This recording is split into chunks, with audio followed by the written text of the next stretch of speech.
Hello and welcome to the Valentine's Day edition of Springboard, your virtual university. My name is Albert Ocran, and it's a joy to welcome you to this lovely, loving edition of your most inspirational program and the point of convergence for the greatest minds. I'm doing this with the support of the Virtual Academic Board chaired by Comfort, with the whole crew of Matthew, Isaac, Emmanuel, and everybody else in tow, bringing you this amazing experience.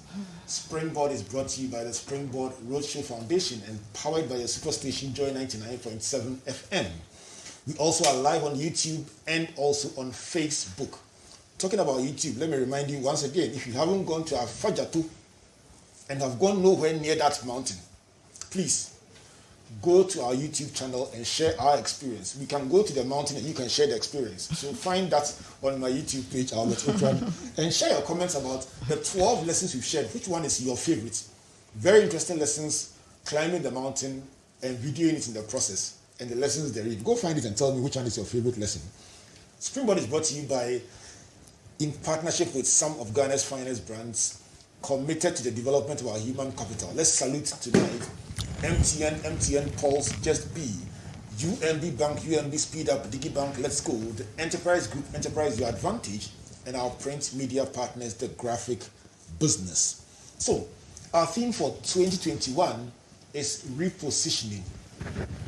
It simply is about reviewing the past, redesigning the present, and reimagining the future. You literally have finished saying it. Yeah. First, reviewing the past. Secondly, redesigning the present. Thirdly, reimagining the future. And if you have no basis to reposition, at least COVID-19 has given you a basis for the repositioning. Let me welcome my guests for this love edition, because we are talking about repositioning love, repositioning the family, repositioning relationships in a changing world, because the world is not the same as it used to be. So, I have tonight specialists in the subject of relationships who know the ins and the outs. As for me, I'm a learner, but these people know it. So I have the honor of welcoming from my left, if I'm using those who are watching, PG Sebastian. PG, it's good to have you on Springboard finally. It's good to be here. Charlie, there's a lot you have to talk about. I hear you. But Osofo Mami is here, so I'll spare you. Let me especially welcome Osofo Mami Theresa Wiafe Asante. Osofo Mami, it's good to see you. Good to see you, Osofo. It's just a pleasure to have you here. I am so glad to be with you, sir. Wonderful. Thank you for having me. And then we're joined online by one of our resident faculty at the Virtual University, Elder Amos Kevin-Annan. Amos, Michawo. Thank you for having me on Springboard, our Virtual University. Right. So we'll come back to you, Amos, but we are trying to explore the subject of repositioning with a particular attention to the issue of relationships. Let me start with you, Theresa. How important is the subject? How do you say, when I mention the theme, does it resonate with you? It does. I mean, it's so appropriate. Very, very. I mean, repositioning the family, redesigning The future. Reviewing the past. Reviewing the past, right?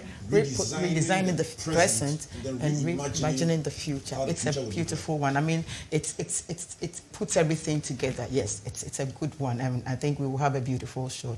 Right. PG, what do you think about the team?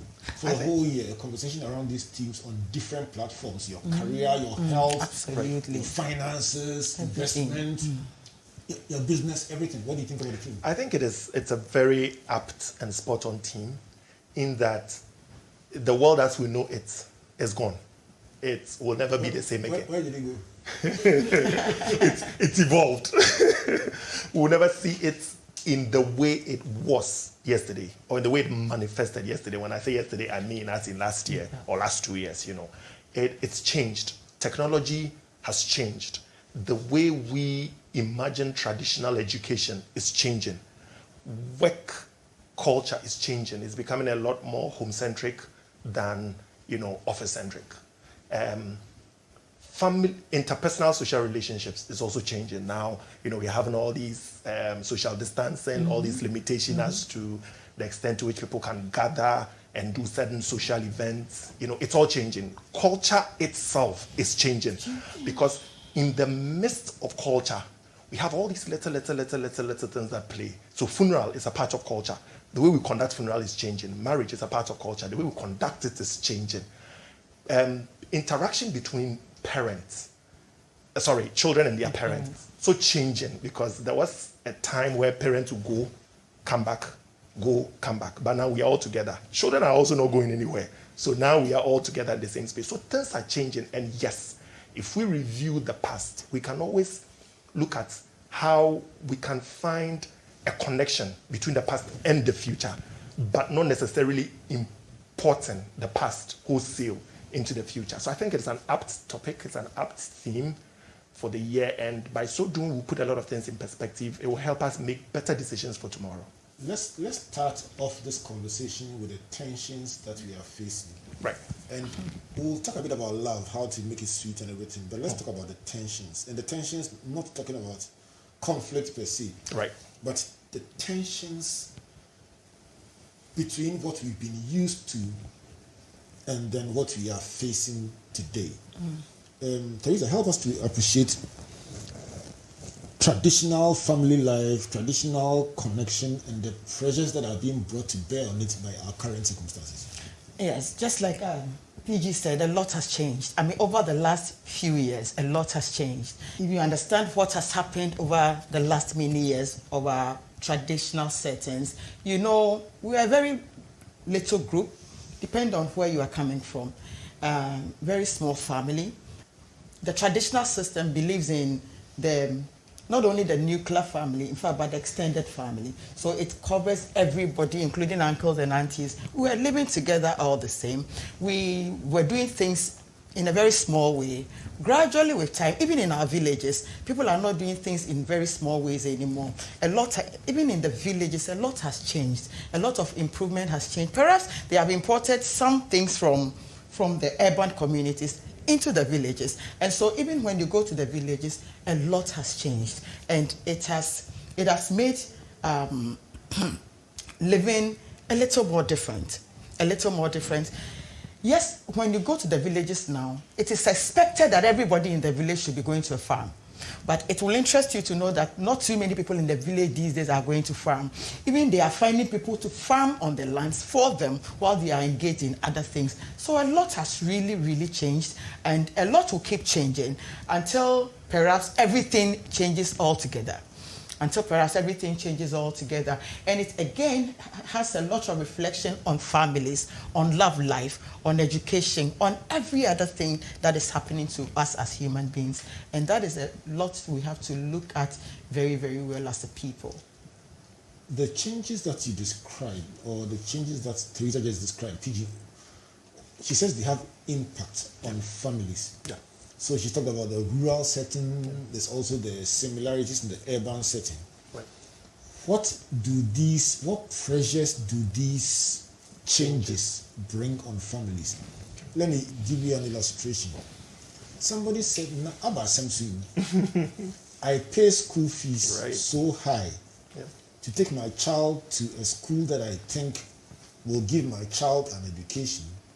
And the school sends the work to me or to the child, and I end up having to teach the child. If I wanted to teach the child, I wouldn't have sent the child to school.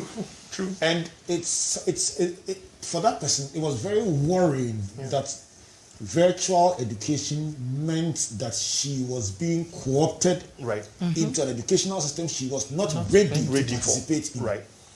What are these tensions that are emerging, and how do we put them in perspective? Well, I think that when you pick, in our current situation, our current circumstances, some of these tensions that I mentioned, one of them is clearly what you mentioned, the fact that it suddenly pushed families into certain roles that ordinarily they were not prepared for. And then again, we need to understand that we didn't get a memo alerting us that this is going to come. You think that it's an officer? I know, right? We didn't get a memo. We were just there one day when we went to sleep. We woke up just like a snap of our fingers. The world had changed. So it suddenly shots people into the fore. And one of them is this education, having to teach children, having to now understand, say, particular subjects that you probably didn't even have any interest in or any knowledge in, but suddenly you have to read, master it, and teach. Don't forget that there is also the financial bit. Those who can't afford the online education and whatever, then had to probably just let their children stay home. And the truth of the matter is, there was just private schools, mostly private schools, that were offering this online. The rest of the public schools, most of the kids just stayed home up until then. So, that put pressure. Again, there is also the pressure of support, which ordinarily, it may not necessarily be an African man's thing. But now we are home. So everything is around. The workload suddenly has gone through the roof because the kids are also home. Assuming you have 2 or 3 children, now they are home. So it is no longer a weekend that you are going to endure. Hope that Monday will come up for you to quickly run away to your work and then leave your wife. Is that what the men do? Some of That's them. what it is. Yes. So now you are forced to be home. Now you have a wife who is taking care of a 6 or 7 month old child, and then you have 2 toddlers running all over the place. You can't keep quiet. So you have to support. Some men keep quiet, and then that provoke their women.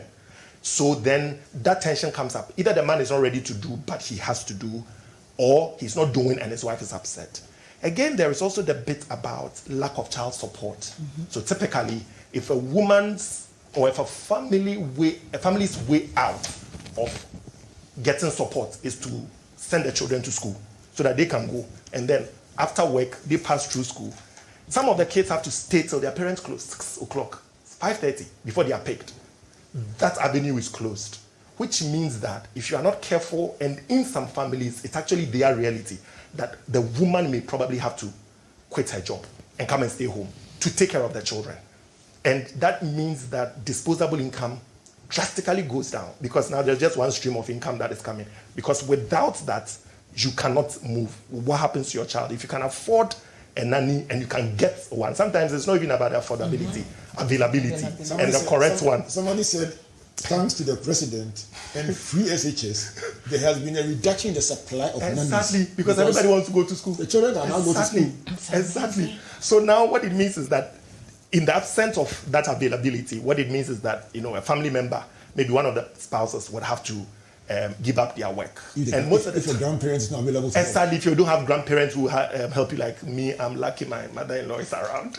You are in trouble. So what it means is that once that happens, there is the reduction in disposable income, which puts stress on the family on different level, because once income is reduced, your ability to enjoy certain ordinary luxuries of life begin to be curtailed. So internet will probably have to go down. The rate at which you turn on the AC would have to reduce because it comes with electricity bill, and then all of that. Then again, we're also looking at gender inequalities. It's become a lot more pronounced in that prior to that, the woman was working, the man was working. But in a typical scenario like this, where somebody has to quit their job, it's clearly not the man who's going to quit his job. Assuming that somebody has to quit their job. Normally, it won't be the man. Normally, society, tradition, and unspoken values means that it is the woman who have to step back.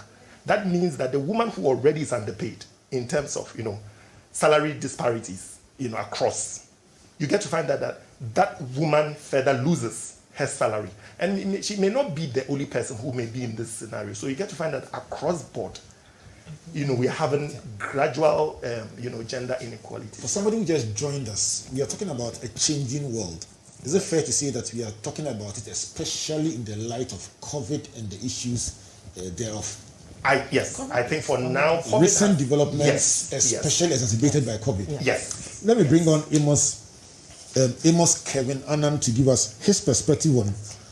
Somebody said, "Who moved my cheese? Who changed our world?" Elder Amos, if you can hear me, give us your overview of how our world, especially family and relationships, have changed as a result of COVID and recent developments. Amos? Oh, well. Hi, Albert and the team in the studio. It's a delight to be following all the inputs that you have made. And I think that so far you've given us a bird's eye view of what is happening in the world in reality. Now, when I look at your theme, for instance, reviewing the past and looking at lessons that we are taking from what has happened, redesigning our present condition. I'm looking at leveraging, and then re-imaging or reimagining the future or posterity. I'm looking at legacies. So just like you, Albert, you like alliterations and rhyming words. So I've also taken the 3 L's: lessons, leveraging, and legacies. I shall steal it and pay you copyright. So having said that, I think that what we need to do is to understand that, like the musician played the song and he said, things are not the same anymore.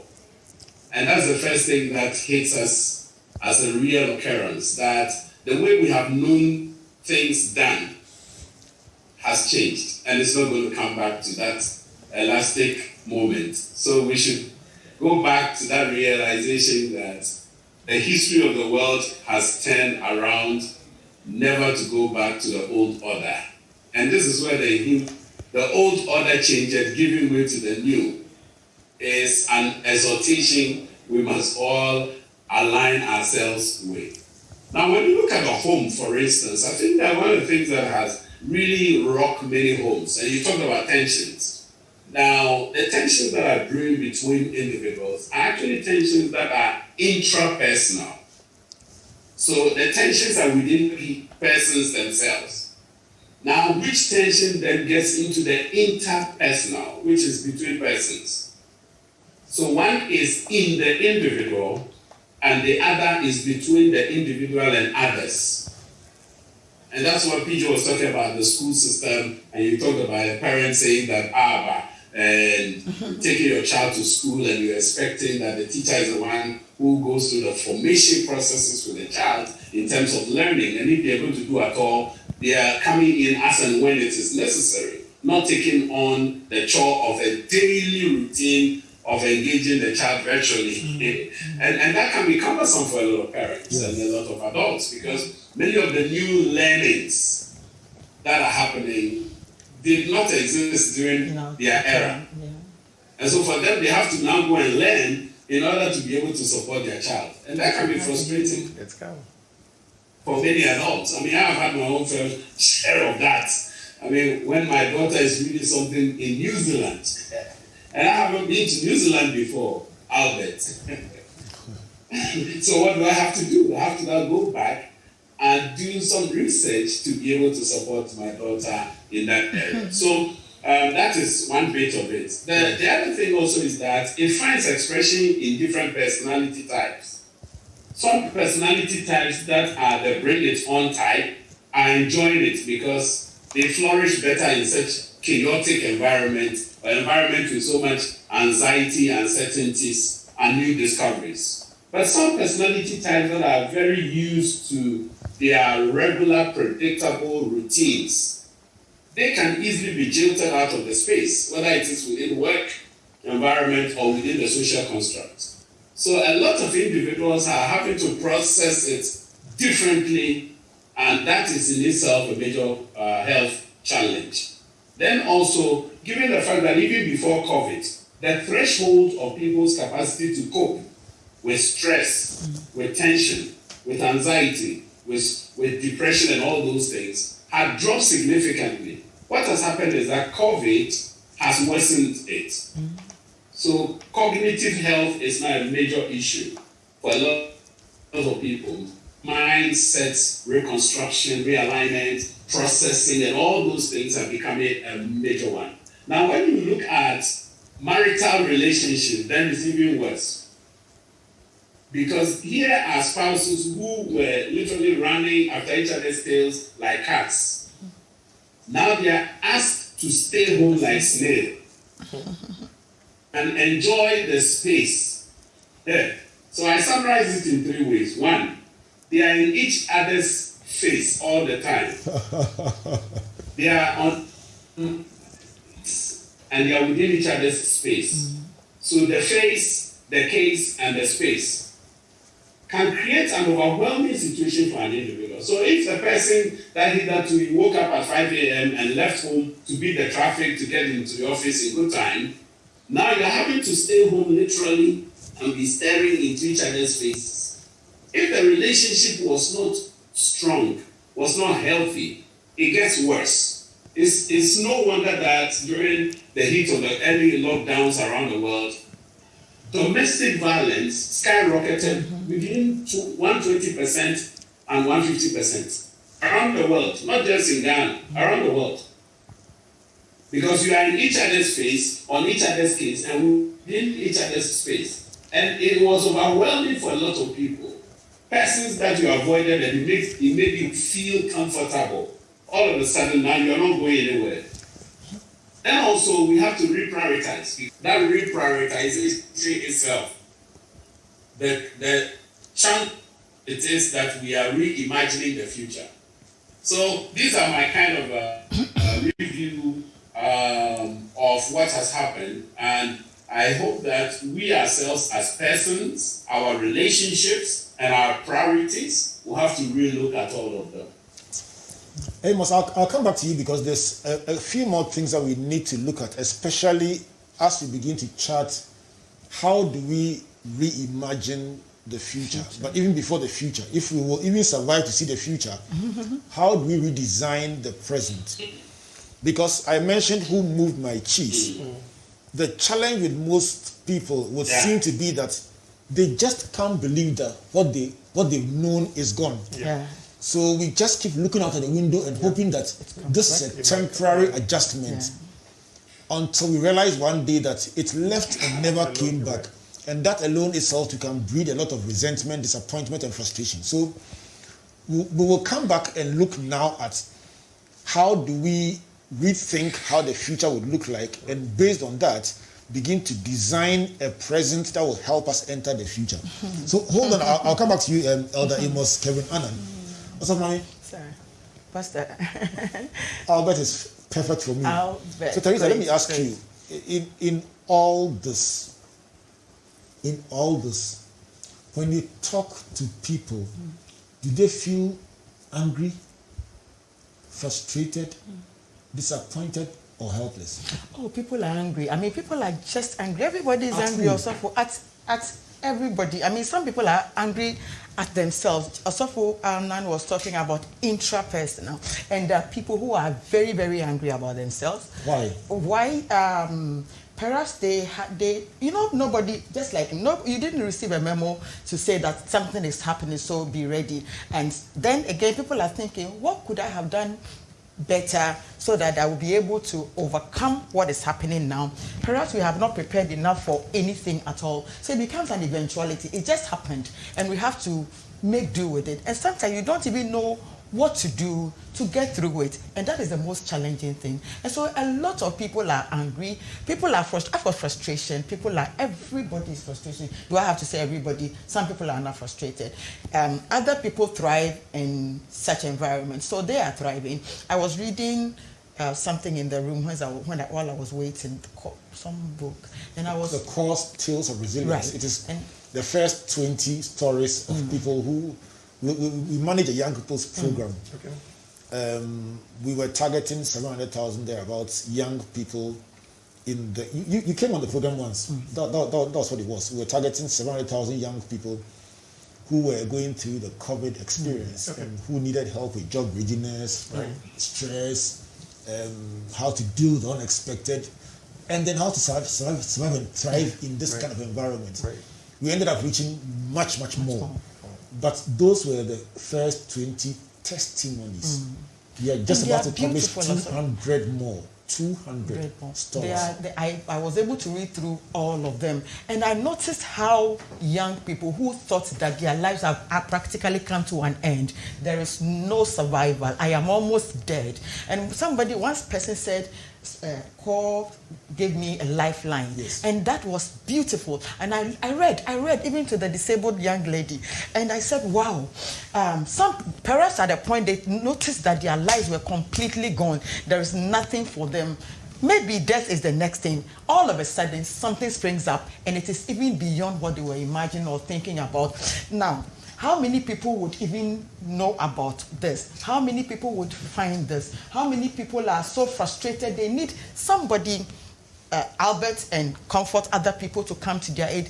They are around, but people do not know. So yes, people get frustrated, people get disappointed, people get to a point where they seem to even want to hate themselves because their lives are almost at the barest minimum, and that is actually what is happening now. You sum it up so beautifully. When we come back from this break, you literally have set the tone for the discussion after the break, because PG, she's saying that people sometimes get to a point where they say, is this all that life is about? Yeah.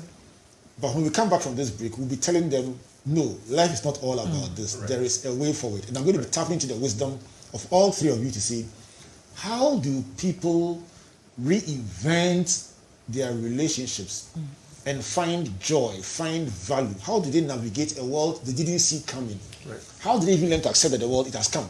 Right. It's not your fault, it has come. Right. And how do they encourage themselves with what others are doing and say, oh, okay, if they are doing this, I also can do it.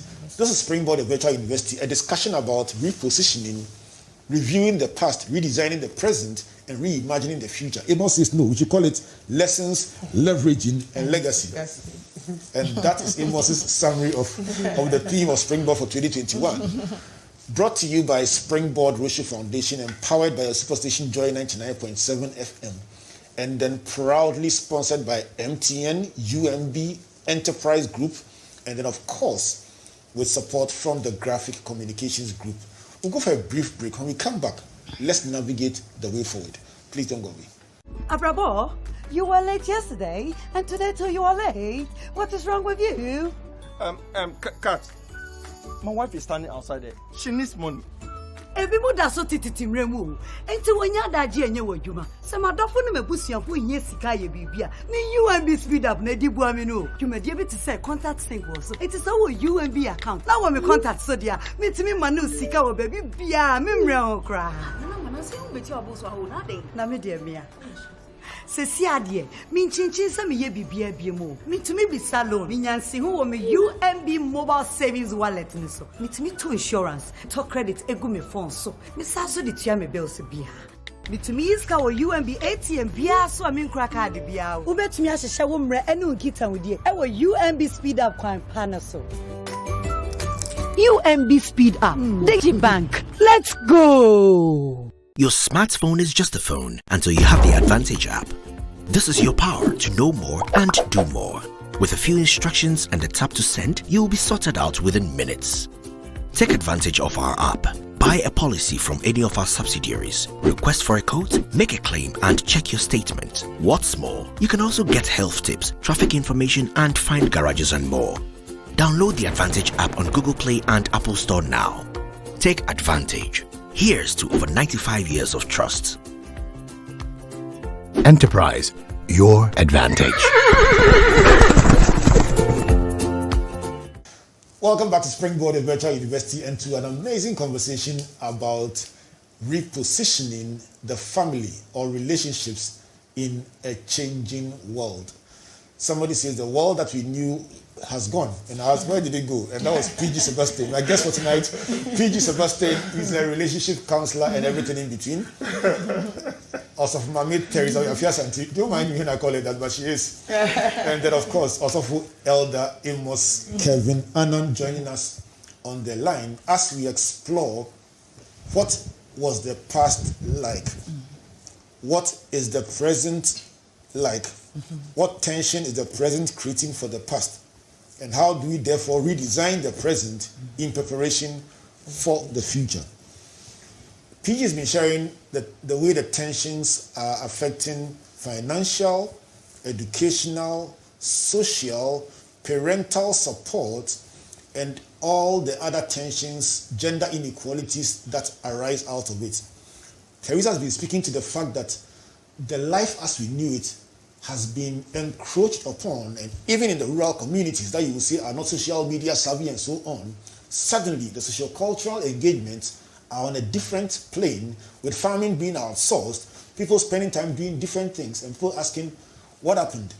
Amos is saying that in all this, there is first the intra-personal tension boiling over us, interpersonal tension, and he's saying that the old order is gone, we must wake up to the new order and begin to reposition ourselves because we are in each other's face, on each other's case, and within each other's space.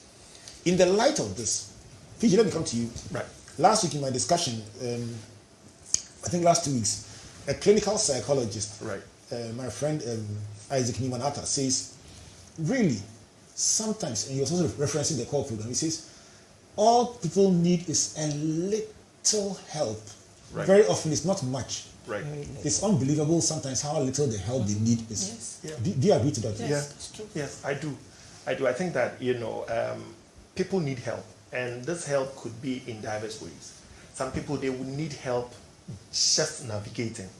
Financially, they may not be on a lifeline. They may not be on a life support.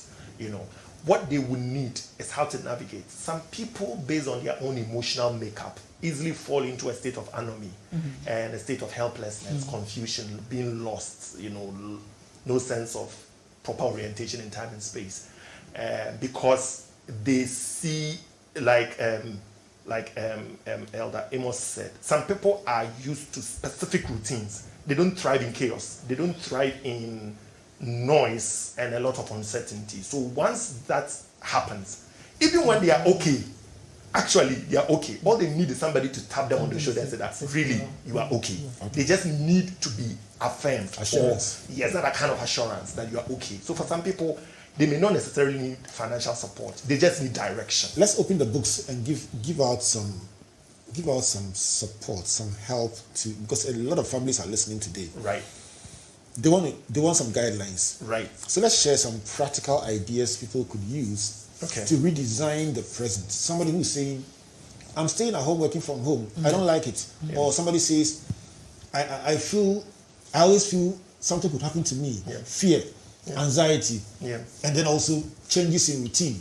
Right. Changes in family arrangements, financial, Right. gender support, Right. everything that we talked about. Right.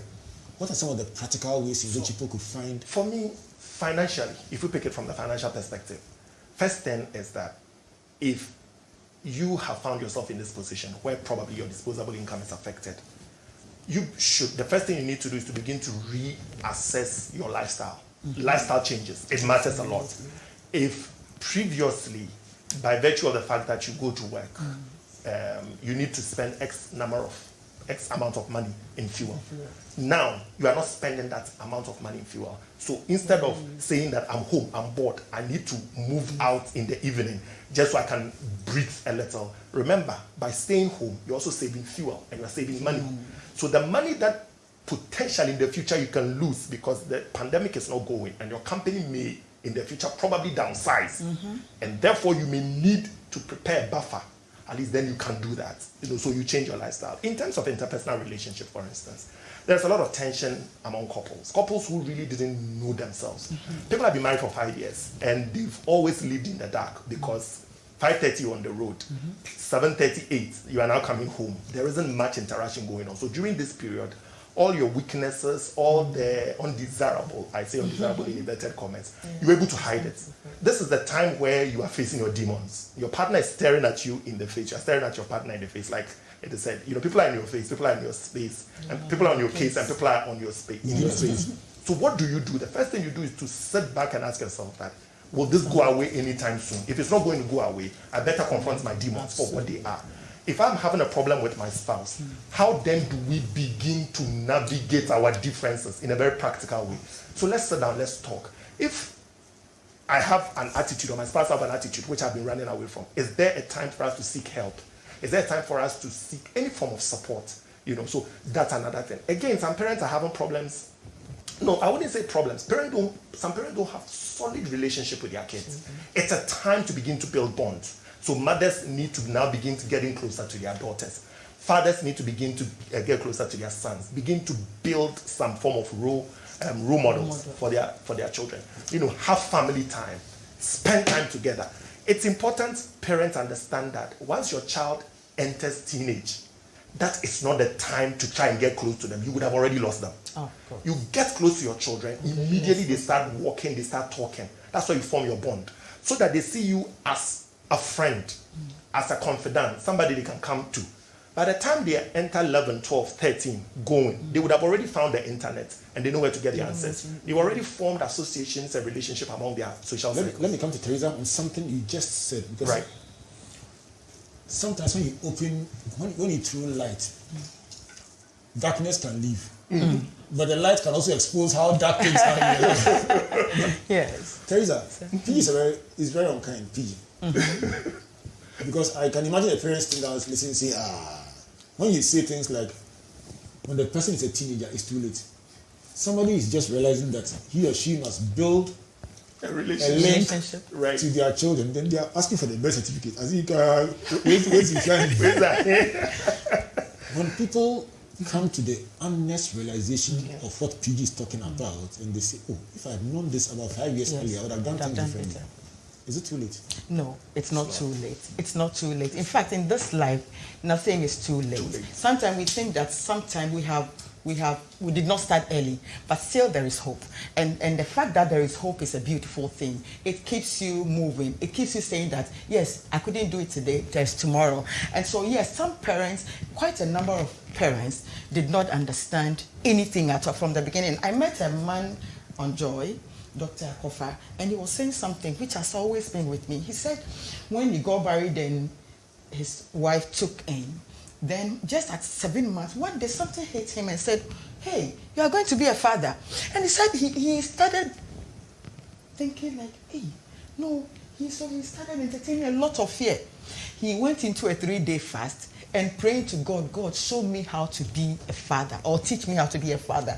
I think it was something, a very beautiful thing. He happened to have all daughters, and he was proud to say that my daughters have grown up well. They have turned out so well, and I am a very proud father. So yes, sometimes along the line, sometimes you don't know what to do.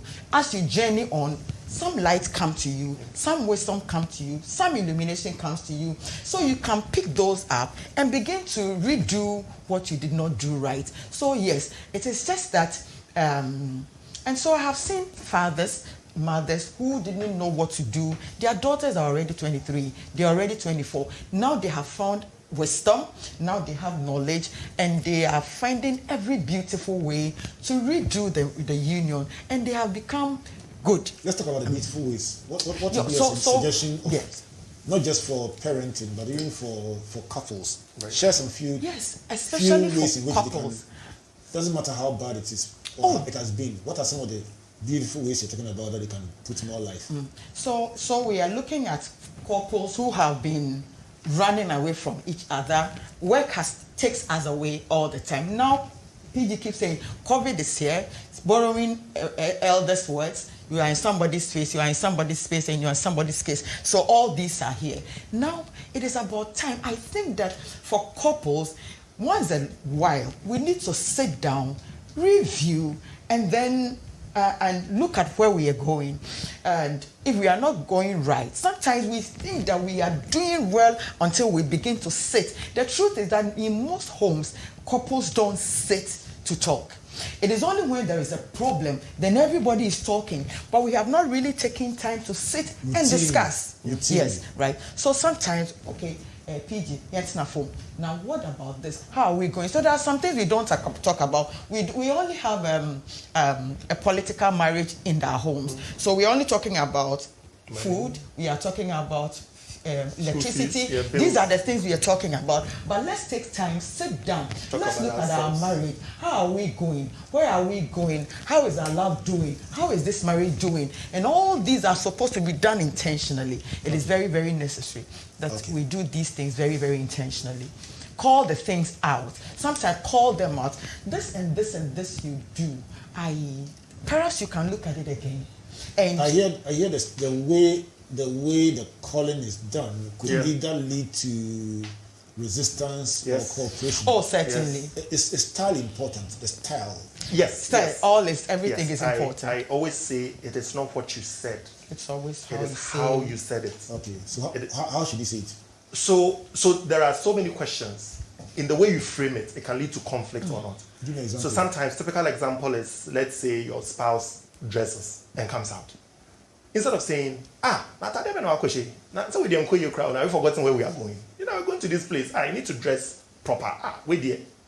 that's wrong. Because instantly you might probably not just end up affecting just the person's dressing, but actually affecting their state of mind and their emotional position as they go out with you. You can put it this way. Oh wow, you look good, but don't you think that, you remember that red dress, that black dress? You know there's an evening event, right? So you're going to have all these, women in black and all that. So, I think that, the black dress will look good on you, especially with the bag you're holding, especially with your shoe and probably your hair and everything. I think this black dress, because of the way it flows and everything, it look good on you. You are going to smash and slay. Nice, so you said the same thing, Charlie. Go. Say it again. You're going to smash and slay. So you have said the same thing. What you're wearing is horrible. Go and change. You found a nice way of saying. If you just joined us, this is the Smash and Slay edition of Springboard, your virtual university. Sometimes it's always the how you say things. It's always the how we say things. The same thing can be said in a beautiful way. Let me go to Amos and find his Smash and Slay recommendations. Amos, so in all this conversation, one word is coming up both from Theresa and from PG, who are in the studio. PG says we should reassess, and Theresa says we should sit down. It reminds me of Luke 14:28, which says, which of you seeking to build a house will not first sit down? Yes, Christ himself said we should sit down, then begin to reassess and review. And then Theresa says, ask the questions. Don't make it only when there's a problem. Ask the questions routinely with a view to shaping the marriage better. And PG says, in asking the questions, phrase it properly so as not to create tension. Amos, let me come to you. What else can we do in our quest to redesign the present with the future in mind? Well, thank you very much. Just before I speak to that, let me just quickly mention that working with adolescents for 3 decades and a half, nearly, I would say that it may be late, but it's not too late. Yep. Thank you. Because there are 3 windows of opportunities when it comes to young people. First is 0 to 6, then 7 to 12, and then 13 to 20. These are the standard windows of opportunity in terms of parental influence. So any parent who's listening, whose child is under 20, you still stand a good chance of impacting them. It's about the technique and also your posture. Those 2 are very important. And the biggest or the best means of impacting them is through friendship. So if you can redesign your friendship approach, you stand a better chance of getting their attention. My mentor, Josh McDowell, says that rules minus relationships bring rebellion. And relationship with rules elicit positive response. So any parent who wants to build a friendship with their children or adolescents or late adolescents or young adults even, you should think carefully about these. Now, I have 6 suggestions. The first one is you must face the changes around you. You see, many years ago, traveling, I saw Asians in masks in their numbers at the airport. Never faintly did I ever think I would be wearing one. Now, the face mask has become an accessory I carry all the time. In fact, I carry 3 or 4 with me, like my handkerchiefs. Because you never know when one will get warm or get wet. So that's a change I have to face. Now, within your relational context, the change is you were always hurriedly going out. Now the change is that you are no more going out in a hurry. Slow pace. The second thing is there's a need, because of the change you are faced with, to formulate new strategies. What are the strategies that you can formulate as a family? We, for instance, have learned how to fry yam together and enjoy it as a family. My girls love to do the pepper, so we give them the opportunity to ground the pepper through the Asante and Tapoli use, not blender. And we come around, we fry the fish together. This was not a regular routine in our life. So each one of us must formulate a new strategy. The third one is you need to build new alliances and networks and friendships. Because the change that has happened, you can draw strength from the community around you, the network around you. So if you have a friend, you will be able to connect to somebody through a support system. Many of us are processing things that we have friends who have been through it before, or may have the set skills or competences to assist us. So you need to begin to form new alliances and new friendships. Now the fourth one is to fight off despair and distractions. There is a lot happening online, either for academic purposes or for career. Now, it also is fraught with a lot of distractions. Let me give you typically. Today, for instance, I fasted away from my phone for 4 hours. And it was designed to be that way for today. Why am I doing that? Because I realized I needed power nap. And so what I did was to put my phone somewhere and took a power nap to enable me joining you for this conversation. Because I've been overstretched. So there's a need for us to intentionally fight off despair and distractions. Because the information flow, the numbers of the COVID that as reported, can create a despondent posture in a person. In the field of psychiatry and psychology, they call it infodemic. The information is creating a new condition of health crisis for people.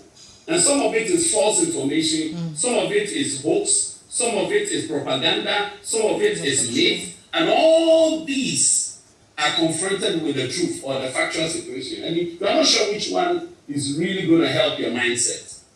The fifth one is get help or find help from the right source or right persons. Because in the midst of this situation, if you're not careful, you'll be struck with helplessness and hopelessness. And everybody in the field of talk therapy knows that when a person is in the state of hopelessness and helplessness, that's when they are the most vulnerable. And finally, Albert, we need to begin to refuel our mindset. Because you see, the mind influences your manners. And because the mind influences your manners, for you to be able to tame, for instance, your anxiety, your temper, and all those things, you need to begin to check what is in your thoughts, what is in your mind. And many of us have not developed serious skills to develop our minds. We are developing it in the field of learning. But what about mental health in itself? You know, and I have learned something over the early part of the lockdown, and that is silence, stillness, solitude. These three things have helped me to keep my cognitive health intact. People need to practice silence. They need space to be alone, and they need to be still. You simply pause and backtrack, take 2 steps back, so you can take just 1 step forward, as they say. So, Albert, these are my thoughts. These are 6 thoughts that I believe that anyone who's listening and will painstakingly give them attention, it will position you properly so that you can reimagine the future as we trust it to be. Amos, I'll come back to you for your 1-minute message for people on Valentine's Day. But let me just remind us, our viewers and listeners, to face the changes, formulate new strategies, build new alliances, fight off despair or distractions, get help from the right source or the right person, and then refuel your mindset in preparation for the future. Amos, your 1-minute message on Valentine's Day to our listeners and viewers. Well, I mean, for those who are saying that love is in the atmosphere, pause and remember, love is not an atmospheric pressure, so it's not in the atmosphere. To be there is fantastic, but it is not an emergency. Don't get yourself into an ambulance situation because there's life to be lived. Love is real, is good, but it's also a hypnotic drug. So be wise with what you call love. Thank you very much, Amos, and we'll definitely do this again. There's so much more we'd like to cover along the year, in the course of the year, we will settle down and have a great conversation about social dynamics and about rebuilding our society beyond the family, society as a whole, with the family right in the center. So let's do this once again, sir. I look forward to that, Albert. And regards to Auntie there, and I like Professor Koffer's story she shared, because I listened to that particular show. I mean, that man is a great example of how fathers can raise stable daughters. Sure. Wonderful. Because he goes against the popular grain that men cannot raise daughters. It's just completely, a counterculture, real story. And I think that we need to highlight that for society. Thank you, sir. And a special shout out to my daughter Nana, in whom I'm well pleased. Let's come back to the studio, and there's so much that we would like to do, and I definitely will have this conversation again. Okay. I think that we'll use Amos's 6-point framework to sign off. Face the changes. He says formulate new strategies. He says build new alliances. You will need people. He says fight off despair, because you can get so hopeless, and then get help from the right source, and then refuel your mindset. What will be your closing thoughts, especially on Valentine's Day, as people think about a day that is supposed to be for love, for family, for relationships, and also a world that seems to be so different from what we have known? What will be your message to them? Yes, so a lot has changed, and a lot is changing with the appearance of COVID. I would rather want to talk to married couples and families. Wonderful. Yes, Valentine is here. We need to celebrate some way, but let Valentine's Day be a day where we will sit, perhaps for the first time as a couple, husband and wife, look each other in the face and begin to reassure one another, and begin to say a few of the things you have not said to your wife or to your husband in a very long time. Put away your phone also for 4 hours and be together in each other's arms. When you finish, bring all the children in together and share the love of Christ amongst all of you. It's very important. So love, but the love of Christ. Love in all of it, all put together. Okay. I like your prescription. See, the couple should do it first. Oh, yes. And when they find their level, then they should be the children. It is always the two of us. You see, I have said this again. When you both of us are fine, the children, that is their security. Yeah. And so the children, let's do it first, and then do other things, and then we'll come and bring all of them together, and then you can have a family dinner, a family something that would still the day for you. Excellent. PG, today's Valentine's Day. People are asking, they are listening, there are issues, but what would you say to people on a special day like this? I would tell them that they should celebrate love. It's a beautiful thing. Talk to them directly. Yes, please celebrate love. It's a beautiful thing.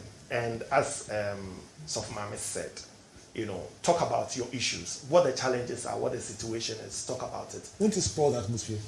Oh, well, you don't have to be too serious about it. Just be nice about it. Just be sweet about it. Let the ambience, the setup and everything, be one that is free of tension and more of, love. And then speak to each other in love, but as candid as you can be. Is it possible to have a great conversation about what has gone wrong and let that one rather be a springboard for love? I would want this conversation not to be just a conversation where you just sit down for 30 minutes and a half.